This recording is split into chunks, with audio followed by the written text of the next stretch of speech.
motivasi Siva dalam menulis novel ini seperti apa coba? Untuk motivasi, untuk awalnya itu nulis ini sebenarnya niat tidak niat Bu, soalnya waktu Bulut memberitahu soal lomba ceris ini, saya sebenarnya tidak ada bergabung. Terus tiba-tiba ada satu teman saya yang WA untuk diajak ikut, coba ikut ini gitu. Ya akhirnya saya gabung.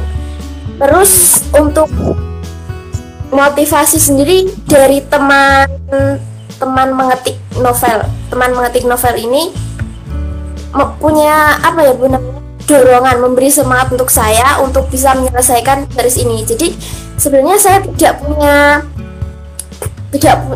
punya ekspektasi bakal sampai seperti ini, yang penting saya bisa menyelesaikan gitu. Jadi untuk motivasi ini yang paling besar menurut saya dari teman saya. Oh, dari teman ya. Itu temanya dari mana itu Siva? Dapat tema See You Again itu dari mana temanya? See You Again itu karena ini kan kisahnya Rara. Rara itu See You Again kan sampai jumpa kembali.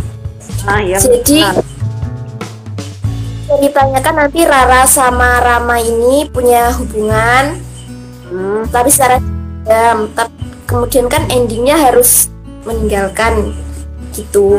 Ya mungkin Rara harus meninggalkan apa ya namanya, kehidupannya yang menurut dia itu bebas untuk mengikuti aturan ayahnya, almarhum ayahnya. Oke, sebelum ke situ Fa, dapat ide nulis novel ini dari mana? Kan kalau berbicara tema novelnya Siva itu unik terus. Tiba-tiba mengangkat apa ya, konflik. Oh ya, ceritakan dulu aja deh. Ceritakan dulu sebenarnya novel See You Again itu intinya seperti apa? Untuk novel sendiri, jadi ini ada tokoh aku namanya Rara. Dia tuh kayak merasa orang tua terlalu overprotective sama dia. Dia merasa tertekan sama keluarganya, dan kemudian bertemulah dia sama Rama. Rara ini merasa kalau Rama mengerti dia dengan baik gitu loh Bu. Jadi Rara mulai melakukan kebohongan demi kebohongan hanya untuk istilahnya main sama Rama. Dan Rama ini Rara gambarkan sebagai lelaki yang beda agama gitu ya. Oke. Itu sampai kemudian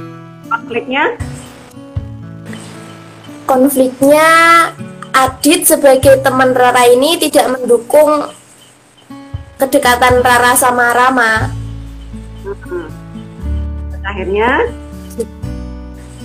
Akhirnya ya berantem itu Bu, sampai akhirnya Rara sadar terus menyesal, tapi ya endingnya kan harus kehilangan seorang, kehilangan ayahnya itu ya. Jadi kalau Bu Ririn bisa menyimpulkan, You Again itu bercerita tentang seorang anak perempuan yang sedang mencari jati diri gitu ya. Terus dia sering bentrok sama keinginan orang tuanya. Jadi si Rara ini punya keinginan A, orang tuanya punya keinginan B, terus akhirnya sering bentrok. Akhirnya di tengah-tengah konflik itu ternyata muncullah Rama, si lelaki yang beda agama itu, yang bisa memberi Rara itu kemana. Ya, tiba-tiba terbersit punya keinginan untuk nulis tema itu dari mana gitu. Sering baca buku, atau dari pengalaman pribadi teman, atau justru malah murah dari ini. Kalau untuk pengalaman nulis sendiri, saya memang sering nulis cerita-cerita di salah satu aplikasi online. Jadi waktu diminta untuk menulis tuh saya bingung nolaknya, jadi akhirnya saya terima gitu Bu. Oh gitu ya. Idenya itu dari mana? idenya. Oh, Dan untuk masalah keluarga Rara sendiri itu dari melihat dari masalah remaja sekarang itu kebanyakan memang seperti itu, Bu. Entah itu dari kehidupan pribadi atau orang lain, dari teman-teman yang lain yang sering cerita-cerita begitu. Terus masalah remaja zaman sekarang itu kebanyakan juga seperti itu. Oke, sebelum kita lanjutkan, Bu Ririn mau menyapa ini, ada Bunda Novira. Bunda Novi itu adalah Ketua FLP Forum Lingkar Pena Jawa Timur, luar biasa. Hai Bunda, Assalamualaikum. Ra, lambaikan tangan Ra sama Bunda Novi. Kemudian ini ada Mbak Vanessa, selamat bergabung. Ada Mbak Vanessa, ada Arifut, ada Mbak Elia. Ini kalau Mbak Elia ini adalah Ketua FLP-nya Pacitan Ra. Ini ada Mbak Elia. Ada Mbak Elia. Nah, ini Mbak Elia ini Ketua FLP Pacitan yang sekarang berada di Malang. Beliau sekarang menjadi dosen. Dulunya guru SMK Ngadirojo. Kamu kenal enggak? Nah, dulunya guru SMK Ngadirojo, kemudian sekarang sudah mutasi menjadi dosen di Universitas Brawijaya, Mbak Elia ini. Nah, ini Kira cukup bagus bersama kita hari ini. Oke, kita lanjutkan. Kemudian Bu Ririn mau tahu nih, bagaimana pandangan kita tentang persahabatan yang beragama. Belum sampai ke tahap pacaran ya, tapi hanya persahabatan di agama gitu, menurut Sarah gimana? Untuk hubungan beda agama yang belum ke tahap pacaran, Bu. Gimana persahabatan, soulmatean sama teman-teman yang beda agama itu bagaimana menurut Rara? Tidak masalah sih, Bu, itu tergantung rasa toleransi dari masing-masing. Soalnya kan namanya Indonesia aja kan, ini kan kita berbeda-beda tetapi tetap satu jiwa gitu. Jadi tergantung rasa toleransi masing-masing. Kalau menurut saya sih tidak masalah, malah lebih bagus. Punya teman yang beda agama juga? Ada. Oh, ada. Dan baik ya, temenan baik gitu ya, soulmatean gitu ya. Oh, oke. Okay. Tara berapa lama itu nulis novelnya itu? Mungkin sekitar 1 bulanan. Luar biasa. Dengan berapa halaman? 193 halaman. Berarti satu hari Siva itu menulis berapa halaman nih itu? Kalau 190 halaman diselesaikan dalam waktu 1 bulan. Wah, keren banget. Biasanya saya tulis 1 bab. 1 bab. Satu hari 1 bab.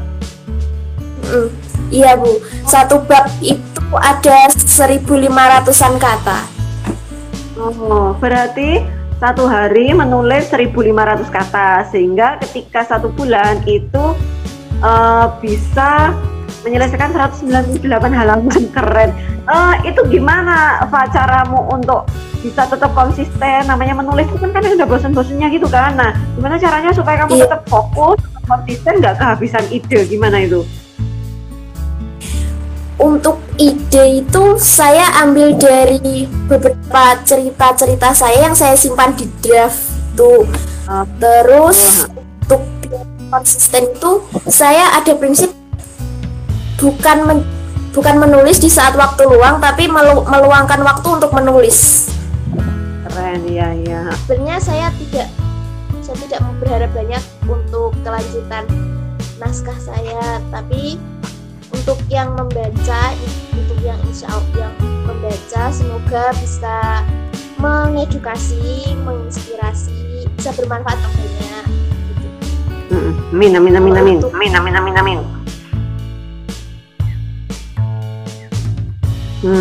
Terus ada lagi Siva yang ini. Kalau untuk harapan yang lebih, misal bisa saya masuk ke provinsi itu saja sudah besar, sudah wah banget. Jadi kalau untuk berharap lebih itu saya tidak punya ekspektasi lebih. Kembali lagi ke ceritanya tadi, untuk ide di cerita itu kan saya ambil dari konflik anak remaja zaman sekarang. Kebanyakan tuh kalau masalah keluarga ya tentang pertikaian antara anak dan orang tua. Terus kalau untuk hubungan anak zaman sekarang itu kan kebanyakan pacaran. Jadi saya tekankan untuk bahwa pacaran itu termasuk zina loh. Saya tekankan untuk itu. Karena sekarang anak remaja sekarang tuh terlihat menormalisasikan pacaran. Gitu, sehingga semakin penasaran, oh habis ini terus kemana, habis ini terus kemana, seperti itu. Jadi kemudian hubungannya ditampilkan di novel itu juga tidak vulgar gitu, sehingga akhirnya ya itulah Bu Ririn akhirnya jatuh hati sama novelnya Syifa. Terakhir Syifa mungkin bisa berbagi tips and trik bagaimana cara menulis seperti Syifa sehingga dalam 1 bulan bisa menyelesaikan karya, dalam 1 hari bisa menulis 1.500 kata. Itu luar biasa loh. Ini bisa disampaikan tipsnya, yuk Pak. Untuk biar tidak berhenti menulis, biar tidak merasa bosan itu biasanya saya ada prinsip untuk menulis itu bukan di saat waktu luang, tapi kita harus meluangkan waktu untuk menulis. Jadi kita ada target waktu sendiri untuk menulis. Itu insya Allah kalau untuk saya sendiri manjur Bu. Gitu ya. Biasanya Syifa kalau nulis jam-jam berapa? Malam sih Bu. Biasanya ide ngalir itu di malam hari pas waktu sepi. Nggak ganggu sekolah Pak itu Pak? Nggak, tugas-tugas sekolah kan masih banyak kan itu. Gimana? Ya kalau tugas sekolah itu dikerjakan misal setelah sholat isya, baru setelah tugas itu selesai saya meluangkan waktu untuk menulis novelnya, naskahnya. Ya, oke. Seperti itu ya, ternyata tips and trick buat teman-teman FLP Pacitan dimanapun berada. Jangan menunggu menulis ketika waktu luang, tapi luangkanlah waktu untuk menulis ya. Seperti itu ya Pak ya, tadi Bu Ririn sampai belepotan itu mau ngomong itu gitu. Oke, terima kasih Syifa untuk berbaginya hari ini, banyak sekali hikmah yang bisa dipetik. Jadi dari novel itu kita belajar bahwa ternyata Allah sudah mengatur bagaimana cara untuk berhubungan, untuk bersahabat dengan sesama dengan beda agama, kemudian juga dengan lawan jenis. Di situ Islam sudah mengatur bagaimana tatanan-tatanannya, dan di novel itu Syifa menceritakan dengan sangat bagus, dengan sangat apik bagaimana akhirnya konflik-konflik yang Syifa alami itu akhirnya dapat diselesaikan dengan baik, walaupun akhirnya harus kehilangan ayah ya, harus dibayar mahal seperti itu. Terima kasih sahabat LPP yang sudah bergabung dengan siaran langsung live kami hari ini. Semoga tetap sehat dimanapun berada dan tetap bahagia dan tetap semangat untuk berliterasi. Oke, kita akhiri. Assalamualaikum warahmatullahi wabarakatuh. Waalaikumsalam warahmatullahi wabarakatuh.